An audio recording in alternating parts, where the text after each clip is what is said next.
Hello again, YouTubers. I have another video to produce and to offer my opinion in the hat. Uh, Lashid4u, she is a YouTuber and she's got a pretty good following. And she's made some comments, and she and I had a interaction on her channel. And the interaction was that I didn't want her diminishing her platform in dealing with hateful gossip and aspersions that are being levied against her. Certain people have this negative opinion about Lashid, and Lashid's taking the bait. And in her taking the bait, she's stirring up division, she's stirring up controversy that really is not going to produce anything but more of the same of what we've seen over the past 20 plus years that YouTube has been in operation. And even more so, we're going to see more of the same that came out of the civil rights movement. There has been division, fracturing, factioning, clicking, and all these other things that to me are not going to be helpful in us really coming together in ways that we need to come together and maintaining our individual uniqueness and remaining separate when we're supposed to be separate. There's certain things that I can join forces with people with, and there's certain things that, you know what, I think it would be a safer situation for me not to allow the hedges to come down and to just let anybody in this thing called life. Like, for example, in me being a married man, I have a hedge of protection in my thinking whereby which I can't cheat on my wife. And I'm under the assumption that my wife has the same attitude, and that creates a peace in my life where I can go forward to conquer the world in terms of going out here, earning a living, and bringing the fruit of my labor back to be shared and enjoyed by my family. But if I seem to feel that my wife just ain't measuring up and things are just not like they should be at home, I might look over the fence and see my secretary, or I might see a fellow co-contractor in the business and be drawn away to be with her. But that's not going to be something that's going to promote unity in me having this previous agreement to be unified with my wife. So my wife also has to have the same attitude. So the purpose of this video is to just get Lashid to reconsider that maybe her attitude as far as taking my fatherly advice, because she basically called me out and said, "How dare you talk to me like I'm your child and giving me this fatherly advice?" And I'm saying, well, you know what? Maybe the problem with you is that you grew up without a father figure, and you grew up with this understanding that as a woman, as a black woman, you have to be strong, you have to be independent, and can't nobody tell you nothing. And the reason why you understood this to be your predicament was because that was the situation you saw your mother in and all these other women around you, because there was no father figure and men around to actually act and model what men really do in regards to raising their children. Because I would say that the Bible tells a different story. The Bible basically relates to human beings as being God's children. And from the start of that book all the way to the end, God takes full responsibility for his children. And he understands that they're sinners, that they're wicked, that they can do terrible things, but he also has the ability to discipline the few that are willing to not be hard-headed. And then once he gets them to where they're paying attention to what he's saying, he's going to bless them by giving them instructions on how to receive all that they were created to have in this reality called the world. So it's all about being able to recognize and understand what's going on. So to recognize and understand what's going on, Lashid, I would say this. fathers and father figures are given to members of the family, the children and the wife, to be a source of strength, to be a source of discipline, to be a source of security, whereby which you can make mistakes and fall, and your father is going to pick you up and dust you off and encourage you to get back in there to get it right and to do it right.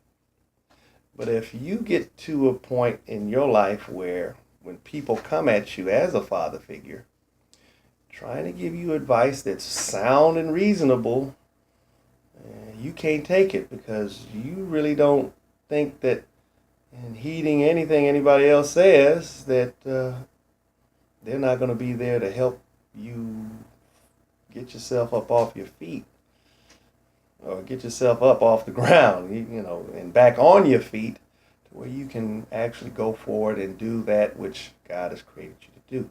Now, you have a platform with over 10,000 subscribers.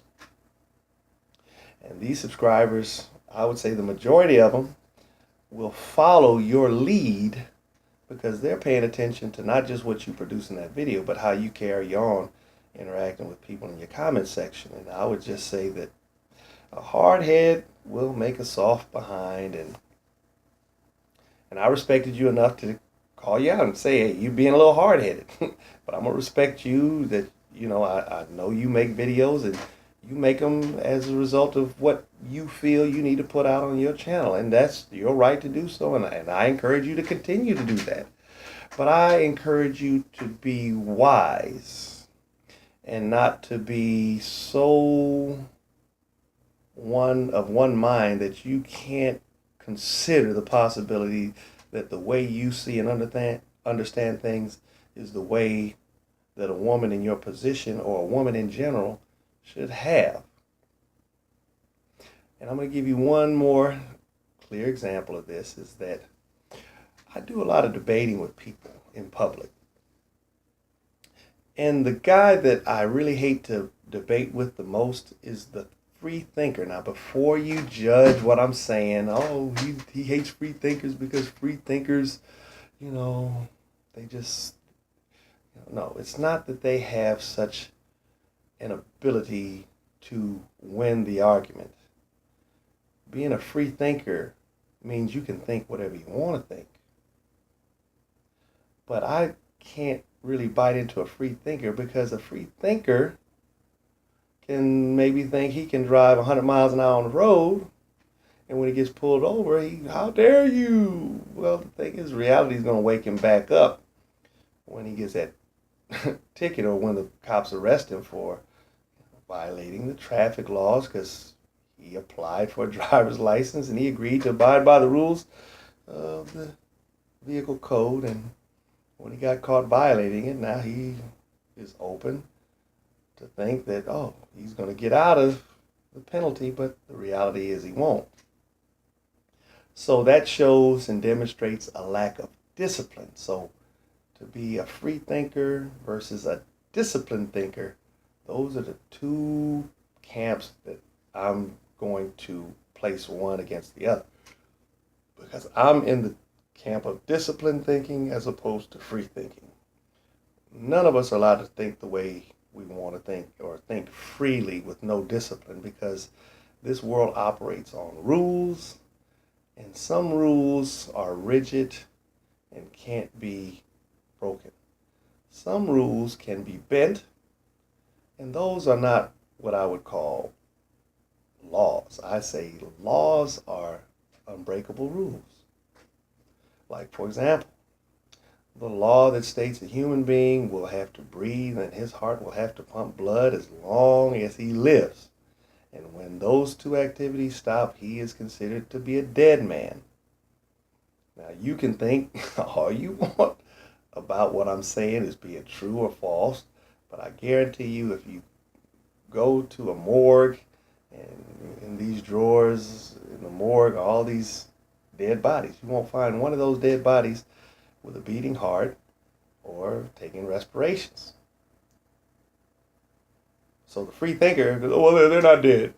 Okay, well, you can think that freely, but can these people get up out of those frozen chambers and go get a drink of water? Can they defecate? Can they take a breath? Can they, sing for you? No, they can't do those things. So free thinking is undisciplined thinking, and I'm just trying to get us all back to starting to have a little more discipline about our thinking. Because if we have some discipline, we won't be so quick to get emotional about when somebody starts talking about us and saying we're doing terrible things. Because I would say that at the point where Lashid and I interacted, she was throwing some insults at me, but I didn't take the bait. I stayed focused. I stayed on point, and that's one thing I want you to pay attention to, Lashid, was that was something that I didn't do. But I did pay attention to try to diffuse the situation, and I think in the end we walked away in peace, and that's what I want you to start honing your craft to do. I want you to pay more attention, not to the man, or not to the woman that is casting these terrible aspersions on your character. Because I guarantee you, you take the bait, you're going to end up doing some things that's going to really confirm or promote what they're saying about you. Like, for example, that video that we made these comments when we're back and forth on, you did a lot of cursing. I mean, you were cussing like a sailor. And I'm glad that you said that you didn't claim Jesus, that you're reading his word, you're reading the Bible, and you haven't made that commitment to follow Christ. So I'm glad that you didn't name Christ, because a lot of people would be beating you up on your comment section, and you call yourself a Christian. So with that, I honor you and I thank you, but I would just say that you can't get that, fired up. And I admitted on the chat that when I get like that with a one-on-one conversation on a telephone, or maybe even one-on-one with somebody that's a good friend of mine, I do have a tendency of reverting back to cursing and being a Christian. I'm ashamed to even admit that, because that definitely is not the way a Christian should conduct himself in private or in public. But this is, I'm so grateful that God has granted me the grace enough to not publicly humiliate him on such a grandiose scale as being, making videos on YouTube where I'm cussing like a sailor because somebody then said something that made me mad. So with that, I depart, and I just ask that hopefully this video will encourage you to think and develop a little more discipline in your thinking, as well as in your conduct on YouTube, as well as conduct in your commenting in me. I'm not a troll. I love you as a sister. It's not a lustful love. You're a beautiful woman. Don't get me wrong. You are a nice looking woman. But I love you as a sister. So when you see me making that comment in your video, I'm not trying to take you away from your husband. I'm going to encourage you to honor your commitment, just as I'm encouraging all others that are married to honor their commitment. Be faithful. So if you guys see me doing anything that might even be construed as inappropriate, definitely point this out, and I'll be one to consider it and to honor it. So let's get this thing together, brothers. And Lashid, I love you again, and I encourage you to think and think clearly, because God promises a blessing to all those that do. He's not just promising it to the Christian. He's promising it to anyone that will reflect his character in their dealings. And with that, I depart. Peace to you all.